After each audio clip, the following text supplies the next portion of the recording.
பச்சை பிள்ளைங்க, படிக்கிற பிள்ளைங்க, சின்ன பொண்ணுங்க, வீட்டுல இருக்கிற பொண்ணுங்க, வேலைக்கு போற பொண்ணுங்கன்னு இவங்க எல்லாருக்கும் நடக்கிற கொடுமைகளை சொல்ல முடியல சார்.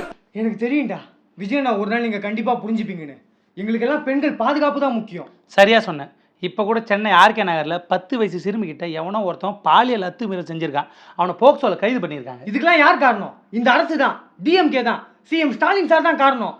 சிஎம் ஸ்டாலின் சார் இல்லை, இப்போ அரசு அவங்க இல்லை, நீங்கள். இப்போ சொல்லு, இதுக்கெல்லாம் யார் காரணம்? எவனோ இங்கே பண்ணதுக்கு நாங்கள் பொறுப்பாக முடியுமா? இதைத்தானே ஃபர்ஸ்ட்லேருந்து எல்லாம் சொன்னாங்க. யாரோ எங்கேயோ பண்ணால் எப்படி அரசு பொறுப்பாகும், எப்படி சிஎம் பொறுப்பாகுன்னு. அப்போ நீங்கள் என்ன சொன்னீங்க? அரசு தான், சிஎம் சார் தான். இப்போ சொல்ல வேண்டியதானே? சரி, எவனோ எங்கேயோ பண்ணிட்டான்பா, இவங்க எப்படி பொறுப்பாவாங்க? அப்படியே வச்சுக்கலாம். பண்ணது யார் தெரியுமா? அண்மை செய்தியை பார்த்து வருகிறோம். சென்னை ஆர்கே நகரில் சிறுமியிடம் பாலியல் அத்துமீறலில் ஈடுபட்ட தாவேகா வட்ட செயலாளர் கைது செய்யப்பட்டிருக்கிறார். சென்னை 43வது வார்டு தாவேகா வட்ட செயலாளர் தினேஷ் என்பவர் கைது செய்யப்பட்டிருக்கிறார். சாதா தினேஷ் இல்லை, ஸ்னேக் தினேஷ். வட்ட செயலாளர் ஸ்னேக் தினேஷ். அவர் சாதாரண ஆள் இல்லை.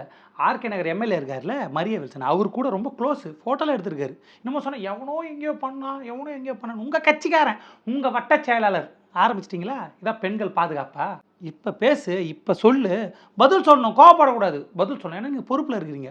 உங்கள் வட்ட செயலாளர் 10 வயசு குழந்தைகிட்ட இப்படி நடந்திருக்கான், என்ன பண்ண போகிறீங்க? உனக்கு ஏன் பதில் சொல்லணும்? நீ என்ன எங்களுக்கு ஓட்டு போட்ட? சூப்பர் பதில். இனிமேல் இப்படி தான் பதில் சொல்லுவாங்க. நீங்கள் கேள்வி கேட்டிங்கன்னா, நீங்கள் விஜய் எனக்கு ஓட்டு போட்டிங்க, நீங்கள் எப்படி எங்களுக்கு கேள்வி கேட்கலாம்? உங்களுக்கு பதில் சொல்ல முடியாது. இந்த மாதிரியான அருமையான பதில்கள் அடுத்த 5 வருஷத்துக்கு இருக்குது. சரி, நான் ஓட்டு போடல, ஒத்துக்கிறேன். ஆனால் என் தங்கச்சி போட்டுச்சு, பதில் சொல்லு, பதில் சொல்டா.